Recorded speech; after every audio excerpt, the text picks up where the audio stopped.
Investment start பண்ற எல்லாருக்கும் ஒரு பெரிய கன்ஃபியூஷன் இருக்கும். நம்ம ஸ்டாக்ல இன்வெஸ்ட்மெண்ட் பண்ணலாமா? இல்லாட்டினா இடிஎஃப்ல இன்வெஸ்ட்மெண்ட் பண்ணலாமான்னு. அது பிகினரா இருந்தாலும் சரி, இல்லன்னா ஆல்ரெடி இன்வெஸ்ட்மெண்ட் பண்றவங்களா இருந்தாலும் சரி, அவங்க எல்லாருக்கும் இருக்கிற டவுட்ஸ நம்ம இந்த வீடியோல டீட்டெயில்டா பார்க்கலாம். வணக்கம் மக்களே! நான் ராஜ்குமார் பாரதி. இந்த சேனல் ராஜ்குமார் பாரதி டிகோட். ஃபர்ஸ்ட் ஸ்டாக்னா என்னன்றத நம்ம டீட்டெயிலா பார்க்கலாம். ஸ்டாக்னா என்னன்னு பார்த்தீங்கன்னா, இந்தியால நெறைய கம்பெனிஸ் இருக்கு. அந்த கம்பெனிஸ் எல்லாருமே பார்த்தீங்கன்னா, என்எஸ்சி அண்ட் பிஎஸ்சில பார்த்து லிஸ்டட் ஆயிருப்பாங்க. அதுல லிஸ்ட் ஆனதுக்கு அப்புறம் அந்த கம்பெனி வந்து பார்த்தீங்கன்னா, ஐபிஓ மூலியமாவோ, இல்லன்னா ஆஃபர் ஃபார் சேல் மூலியமாவோ காமன் பீப்பிள் நம்ம போயிட்டு அத வாங்கலாம். நம்ம வாங்கும்போது அந்த கம்பெனில இருந்து 1 ஷேரோ, 2 ஷேரோ ஒரு குறிப்பிட்ட அளவான ஷேர்ஸ நம்ம வாங்குறோம். இதனால என்ன மீனிங் பார்த்தீங்கன்னா, நான் அந்த ஷேர வச்சிருந்தேன்னா, அந்த கம்பெனில நானும் ஒரு பார்ஷியலான ஓனர்ஷிப் வச்சிருக்க மாரி. அதாவது நான் இந்த ஸ்டாக் வாங்குறது மூலியமா என்ன பண்றேன்னா, நான் கம்பெனியோட ஒரு பார்ட் ஆஃப் தி ஓனர்ஷிப்ப தான் நான் வாங்குறேன். இப்ப நான் கம்பெனில நான் ஒரு ஓனர் மாதிரின்னு வச்சுக்கோங்க. இப்போ இந்த கம்பெனியோட குரோத் நல்லா இருக்கு அப்படின்னு எக்ஸாம்பிளுக்கு வச்சுக்கலாம். நான் வந்து டிசிஎஸ்ல ஒரு 10 ஷேர்ஸ் வாங்கியிருக்கேன். இப்ப டிசிஎஸ் வந்து பாத்தீங்கன்னா, நல்லா வந்து குரோ ஆயிட்டு இருக்குன்னா, எனக்கு வந்து பாத்தீங்கன்னா நல்ல ப்ராஃபிட் கிடைக்கும். இதுவே உல்டாவா டிசிஎஸ் வந்து இப்ப வந்து நல்லா டவுனா போயிட்டு இருக்குன்னா, நான் போட்ட காசு வந்து பாத்தீங்கன்னா ரொம்ப லாஸ் ஆக ஆரம்பிச்சிடும். சோ இது என்ன பண்றேன்னா, நான் ஒரு குறிப்பிட்ட கம்பெனில நான் இன்வெஸ்ட் பண்றேன். சோ அந்த கம்பெனி நல்லா போச்சுன்னா நல்ல ப்ராஃபிட் கிடைக்கும். இன்கேஸ் அது லாஸ் ஆச்சுன்னா எனக்கு நல்ல லாஸ் ஆகும். சோ இதுல எனக்கு ப்ராஃபிட் வந்தாலும் பாத்தீங்கன்னா நல்ல ப்ராஃபிட்ஸ் வரும். ஆனா லாஸ் ஆச்சுனாலும் நிறைய லாஸ் ஆகும்.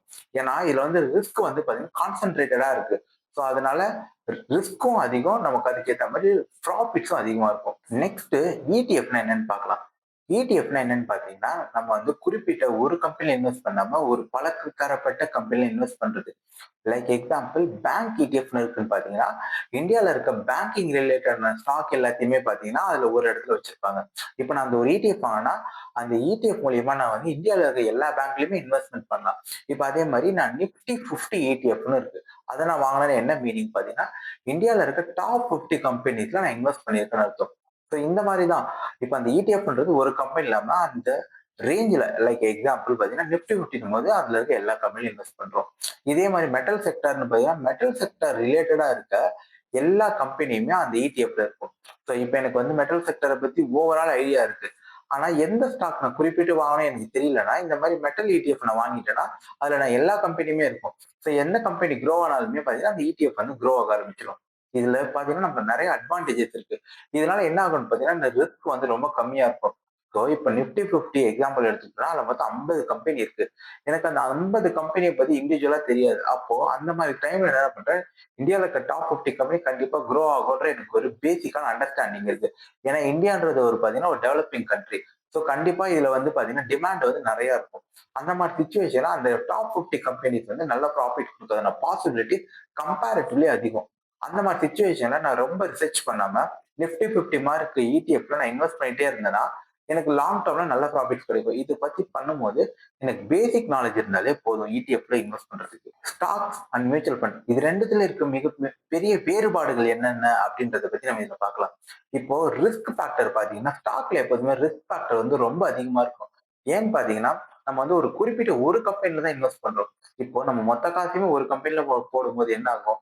நமக்கு நல்ல ப்ராஃபிட் வந்துச்சுன்னா நமக்கு ஒரு பெரிய ஜாக்பாட். நம்ம ஒரு ரூ. 1000 போடுறோம். அது ஒரு 4 மடங்கு ஆச்சுன்னா கிட்டத்தட்ட ரூ. 4000 வரைக்கும் ப்ராஃபிட் கிடைக்கிறதுக்கான பாசிபிலிட்டிஸ் இருக்கு. இதுவே ஒருவேளை அந்த கம்பெனி ரொம்ப லாஸ் ஆயிடுச்சு. ஒரு 4 டைம்ஸ் லாஸ் ஆயிடுச்சுன்னா, நம்ம போட்டதுல எதுவுமே இல்லாம போறதுக்கு கூட பாசிபிலிட்டிஸ் இருக்கு. ஆனா இந்த இடிஎஃப் எடுக்கும்போது, இடிஎஃப் பார்த்தீங்கன்னா ஒரு 40, 50 கம்பெனி சேர்ந்தது தான் நம்ம போடுறோம். அப்படி இருக்கும்போது ஒரு கம்பெனி டவுன் ஆகும். இன்னொரு கம்பெனி பார்த்தீங்கன்னா, நல்ல பாசிட்டிவான ட்ரெண்ட்ல இருக்கும். அப்படி இருக்கும்போது நமக்கு லாஸ் வர்றதுக்கான சான்சஸ் பார்த்தீங்கன்னா ரொம்பவே கம்மி. அதே மாரி நம்ம வந்து ஸ்டாக்ல வந்து ஒரு மல்டிபிள் டைம்ஸ் ஆஃப் ரிட்டர்ன்ஸ் வந்து நம்ம எதிர்பார்க்கலாம். ஆனா இடிஎஃப்ல பார்த்தீங்கன்னா, அந்த மாரி நடக்கிறதுக்கான பாசிபிலிட்டிஸ் ரொம்பவே கம்மி. எப்போதுமே இடிஎஃப்ல பார்த்தீங்கன்னா, ஒரு 12லருந்து 15% ரிட்டர்ன் வந்தாலே ரொம்ப பெரிய விஷயம். அதே மாரி இடிஎஃப் வந்து ஒரு ஸ்டேபிளான குரோத் எப்போதுமே இருந்துட்டு இருக்கும். நெக்ஸ்ட் பார்த்தீங்கன்னா, டைம் அண்ட் வந்து நாலேட்ஜ். இதுல பார்க்கும்போது நம்ம ஒரு இடிஎஃப்ல இன்வெஸ்ட் பண்றோம்னா, நமக்கு பெருசா நாலேட்ஜ் தெரியணுன்ற அவசியம்லாம் கிடையாது. நமக்கு வந்து பேசிக் லெவலான ஒரு அண்டர்ஸ்டாண்டிங் இருந்தாலே போதும். நம்ம ஒரு எஸ்ஐபி மூலியமா ஏதாவது ஒரு இடிஎஃப்ல இன்வெஸ்ட் பண்ணிட்டே வரலாம். ஆனா நான் ஒரு இண்டிவிஜுவல் ஸ்டாக் வாங்க போறேன்னா, எனக்கு அந்த கம்பெனிய பத்தி பேலன்ஸ் ஷீட்ல என்னென்ன இருக்கு? அவங்க நெக்ஸ்ட் என்ன ப்ராஜெக்ட் பண்ண போறாங்க? அந்த கம்பெனி ஸ்டாக்கோட பி/இ ரேஷியோ என்ன? அந்த கம்பெனில அந்த ஸ்டாக்கோட ஏர்னிங்ஸ் பெர் ரேஷியோ என்ன? இதெல்லாம் எனக்கு பார்த்தீங்கன்னா, எல்லாமே தெரியணும். இதெல்லாம் தெரிஞ்சா மட்டும் தான் நான் ஒரு ஒரு இண்டிவிஜுவல் ஸ்டாக்க வந்து ஒரு கான்ஃபிடென்ட்டோட போய் வாங்க முடியும். எனக்கு அந்த கம்பெனி பத்தி எந்த ஒரு ஃபண்டமெண்டலுமே தெரியலன்னா, நான் போயிட்டு ஒரு கேம்பிளிங்ல ஏதோ ஒரு கண்ண மூடிட்டு, ஏதோ ஒரு ஸ்டாக் வாங்குற மாரி. ஸோ நான் போட்டிருக்க காசு மேல பார்த்தீங்கன்னா, எந்த ஒரு அ பாசிட்டிவான எனக்கு விஷயமும் தெரியாது. அப்படி இருக்கும்போது என்ன ஆகும்னு பார்த்தீங்கன்னா, அது லாஸ் ஆகுறது பாசிபிலிட்டி நெறைய இருக்கு. ஸோ கம்பேர் பண்ணும்போது நம்ம ETF பார்த்தீங்கன்னா, இந்த விஷயத்துல ரொம்ப பெட்டரான ஒரு சிச்சுவேஷன். நெக்ஸ்ட் மேஜர் டிஃபரன்ஸ் பார்த்தீங்கன்னா, கண்ட்ரோல். இப்ப நான் ஒரு ஸ்டாக் வாங்குறேன். அந்த ஸ்டாக்க நான் எப்போ வாங்கணும், எப்போ விக்கணும், எவ்வளவு நாள் ஹோல்ட் பண்ணணும், எல்லாமே என்னோட தனிப்பட்ட டிசிஷன். ஆனா இதே ஒரு ETFல பார்த்தீங்கன்னா, 50 ஸ்டாக் இருக்குன்னு பேசிருந்தோம். அதுல இருக்கிற ஒரு ஸ்டாக்க நான் நெனச்சா விக்க முடியாது. அந்த ETF மேனேஜ் பண்ற ஃபண்ட் ஹவுஸ் இருக்கு பார்த்தீங்கன்னா, அவங்க நெனச்சா மட்டும் தான் அதுல இருந்து எப்ப அந்த ஸ்டாக்க ரிமூவ் பண்ணணும், அதுக்கு பதிலா வேற எந்த ஸ்டாக் வாங்கணுன்ற அந்த ஃபுல் கண்ட்ரோல் பார்த்தீங்கன்னா, அந்த ஃபண்ட் மேனேஜர் தான் இருக்கு. ஆனா ஒரு இண்டிவிஜுவல் ஸ்டாக்ன்னு வரும்போது, நான் எப்ப நினைக்கிறேனோ என்னால வாங்க முடியும். ஸோ என்ன ஃபுல் ஓனர்ஷிப்பும் என்கிட்ட தான் இருக்கும். ஆனா ETF பொறுத்தவரைக்கும் அந்த மாரி கண்ட்ரோல் வந்து பார்த்தீங்கன்னா, நம்மகிட்ட இருக்காது. நான் உங்களுக்கு ஒரு ஹானஸ்டான ரியாலிட்டி ஒண்ணு சொல்லட்டுமா? ஷேர் மார்க்கெட்ல ஃபர்ஸ்ட் நீங்க இன்வெஸ்ட் பண்ண ஸ்டார்ட் பண்ணியிருப்பீங்கல்ல, அப்ப நீங்க ஃபர்ஸ்ட் வாங்குன ஸ்டாக் பார்த்தீங்கன்னா, எல்லாருக்குமே லாஸ் தான் இருக்கும். அது ஏன்னு என்னைக்காவது யோசிச்சு பார்த்துருக்கீங்களா? அதுக்கு மேஜரான ரீசன் பார்த்தீங்கன்னா, நம்ம அந்த டைம்ல எந்த ஒரு பேசிக் நாலேட்ஜுமே இருந்திருக்காது. நமக்கு அப்ப என்ன இருந்ததுன்னா, ஒரு கியூரியாசிட்டி இருந்திருக்கும். நான் ஒரு ஷேர் மார்க்கெட் இன்வெஸ்ட் பண்ணணும், ஏதாவது ஒரு ஸ்டாக் வாங்கணும் அப்படின்றது இருந்திருக்கும். ஸோ அதே மாரி பார்த்தீங்கன்னா, அந்த டைம்ல ஏதோ ஒரு ஸ்டாக் வந்து பார்த்தீங்கன்னா, நியூஸ் பேப்பர்லயோ, இல்லாட்டி டிவி அட்வர்டைஸ்மென்ட்லயோ வந்திருக்கும். அத பார்த்துட்டு நம்ம அந்த ஸ்டாக் வாங்கலாம். இது வந்து ரொம்ப ஃபேமஸா இருக்கு. எல்லாருமே அந்த ஸ்டாக்க பத்தி பேசுறாங்கன்ட்டு வாங்கியிருப்போம். ஆனா அந்த ஸ்டாக் வந்து அந்த வேல்யூ பொறுத்து அத பத்திலாம் நமக்கு தெரிஞ்சிருக்காது. நமக்கு ஒரு கியூரியாசிட்டி நான் அந்த ஸ்டாக் வாங்கணும். நானும் இதுல பார்ட்டிசிபேட் பண்ணணுன்ட்டு. ஆனா வாங்குனதுக்கு அப்புறம் தான் நமக்கு ஒரு ரியாலிட்டி புரியும். ஆனா நம்ம அவசரப்பட்டு இந்த ஸ்டாக் வாங்கிட்டு போய் இது என்னடா நான் வாங்குனதுல இருந்து லாஸ் ஆயிட்டே இருக்கு. நான் வாங்குனதுக்கு அப்புறம் இந்த ஸ்டாக் வந்து நான் வாங்குன ரேட்டு கூட வரமாட்டேங்குதே. இந்த மாரிலாம் நமக்கு தோணும். அப்ப என்ன பண்ணுவோம்? லாஸ் ஆனாலும் பரவாயில்லன்ட்டு அந்த ஸ்டாக்க வித்துட்டு வந்துருவோம். ஸோ இதுக்கு காரணம் பார்த்தீங்கன்னா, நம்ம என்ன கலக்குறோம்னா, இந்த ஷேர் மார்க்கெட்டே இப்படிதானோ! நம்ம ரியாலிட்டி என்னன்னு பார்த்தீங்கன்னா, நம்ம ஆக்சுவலா அந்த ஸ்டாக்க பத்தி எதுவுமே நமக்கு தெரியாது. அந்த ஃபண்டமெண்டல் எதுவுமே நம்ம பார்க்காம, சும்மா ஒரு வாங்கணுன்ற ஆர்வத்துல வாங்கிட்டோம். இதனால தான் ஷேர் மார்க்கெட் இன்வெஸ்ட் பண்ற நெறைய பேர் பார்த்தீங்கன்னா, ஃபர்ஸ்ட் எடுக்கும்போது நெறைய லாஸ் பண்ணுவாங்க. உங்ககிட்ட நான் ஒரு கொஸ்டின் கேட்கிறேன்.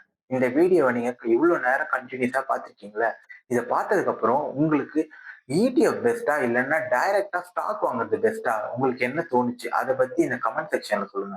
ETF யாருக்கு பெஸ்ட்ன்னு பார்த்தீங்கன்னா, நான் ஷேர் மார்க்கெட் இப்பதான் புதுசா வரேன்.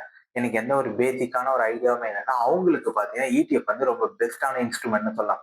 ஏன்னா ETF வந்து பார்த்தீங்கன்னா, எக்ஸ்பென்ஸ் ரேஷியோவும் கம்மி. ஸோ நம்ம வந்து ரொம்ப போயிட்டு ரிசர்ச் பண்ணணுன்ற அவசியமும் கிடையாது. நம்ம வந்து லெஸ்ஸான டைம் வந்து நம்ம வந்து இந்த இன்வெஸ்ட்மென்ட்க்காக போட்டாலே போதும்.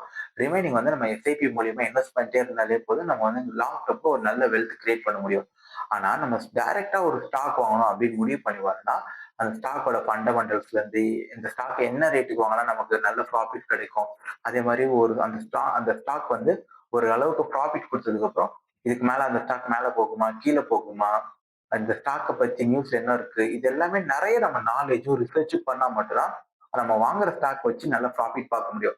ஆனா இத நம்ம ப்ராப்பரா பண்ணலன்னா, நம்ம லாஸ் பண்றதுக்கு கூட சான்ஸ் இருக்கு. ஸோ உங்களால நல்ல ரிசர்ச் பண்ண முடியும். உங்ககிட்ட டைம் அதே மாரி நெறைய இருக்கு. எனக்கு புக் படிக்கிற ஹேபிட்லாம் நெறைய இருக்கு. இந்த மாரி இருந்துச்சுன்னா, நீங்க டைரக்ட் ஸ்டாக்க ப்ரிஃபர் பண்ணலாம். இது வந்து கேம்பிள் எடுக்கிற மாரி தான். ஆனா நீங்க நல்ல ஸ்டாக்க பிக் பண்ணிட்டு, நம்ம வந்து ரொம்ப வருஷம் வெயிட் பண்ணா நல்ல ப்ராஃபிட்ஸே பார்க்கலாம். ஆனா நான் ஒரு தப்பான ஸ்டாக்க ஒரு ஹையான ரேட்ல வாங்கிட்டு ரொம்ப வருஷம் வெயிட் பண்ணா கூட உங்களுக்கு ₹1 கூட ப்ராஃபிட் கிடைக்காம போறதுக்கு நெறையவே பாசிபிலிட்டீஸ் இருக்கு. இவ்வளோ நேரம் இந்த வீடியோவ கன்டினியூஸா பார்த்தீங்கல்ல. இதெல்லாம் என்ன தெரிஞ்சுக்கிட்டீங்க? உங்களுக்கு வந்து ETF பெஸ்ட்டா? இல்லன்னா ஸ்டாக் பெஸ்ட்டான்னு ஏதோ ஒரு ஐடியா உங்களுக்கு வந்திருக்கும். என்ன கேட்டீங்கன்னா, ETF-ம் சரி, ஸ்டாக்கும் சரி 2மே பெஸ்ட் தான். ஆனா, உங்களுக்கு அது வந்து எது சூட் ஆகுன்றத பார்த்து அதுல இன்வெஸ்ட்மென்ட் பண்றது தான் ஒரு ஸ்மார்ட்டான ஸ்ட்ராட்டஜி. நீங்க டிசிப்ளினா லாங் டெர்ம்க்கு 2த்துல எதுல இன்வெஸ்ட் பண்ணிட்டு இருந்தாலும், கண்டிப்பா உங்களுக்கு வந்து பார்த்தீங்கன்னா சக்சஸ் இருக்கும். இதுல முக்கியமான விஷயம் என்ன பார்த்தீங்கன்னா, நம்ம வந்து பேஷண்ட்டா லாங் டெர்ம்க்கு இன்வெஸ்ட் பண்ணாலே கண்டிப்பா உங்களுக்கான நீங்க எக்ஸ்பெக்ட் பண்ண ரிசல்ட் வந்து கண்டிப்பா கிடைக்கும். நீங்க வந்து கண்டிப்பா போட்டத விட நல்ல ப்ராஃபிட் எடுத்து நீங்க சக்சஸ்ஃபுல்லாவே ஷேர் மார்க்கெட்ல இருந்து கன்டின்யூ பண்ணலாம். நீங்க டைரக்ட் ஸ்டாக்ல இன்வெஸ்ட் பண்றவங்களா இருந்தா கூட, நீங்க ETF-ல ஒரு சர்டைன் பெர்சன்ட் இன்வெஸ்ட் பண்ணி வைக்கும்போது என்ன ஆகும்னு பார்த்தீங்கன்னா, அது வந்து ஒரு ஸ்டெபிலிட்டி குடுக்கும். நமக்கு திடீர்னு பெருசா லாஸ் வந்தா கூட, இந்த ETF-ல இன்வெஸ்ட் பண்ணியிருக்கிறதுனால உங்களுக்கு லாஸ் வந்து ரொம்ப பெருசா இல்லாம ஓரளவுக்கு அரெஸ்ட் ஆயிக்கும். ஸோ நம்ம லாஸ வந்து கம்மி பண்றதுக்கு வந்து பார்த்தீங்கன்னா, இந்த மாரி ETF-ல இன்வெஸ்ட் பண்றது ரொம்ப யூஸ்ஃபுல்லா இருக்கும். ஸோ நீங்க ETF-ல ஃபுல்லா இன்வெஸ்ட் பண்ணா கூட ஒரு சர்டைன் பெர்சன்டேஜ் ஒரு குறைந்தபட்சம் ஒரு 10%ஓ 20% நீங்க இன்வெஸ்ட் பண்ணியிருக்கும்போது, ஒரு டைம்ல ஏதோ ஒரு பெருசா லாஸ் வருதுன்னா கூட உங்களுக்கு அந்த அளவுக்கு பெரிய லாஸ் வராது. நெறைய பீப்பிள்க்கு வந்து ஒரு 40% லாஸ்னா, உங்களுக்கு பார்த்தீங்கன்னா ஒரு 20% லாஸ் அந்த மாரி தான் இருக்கும்.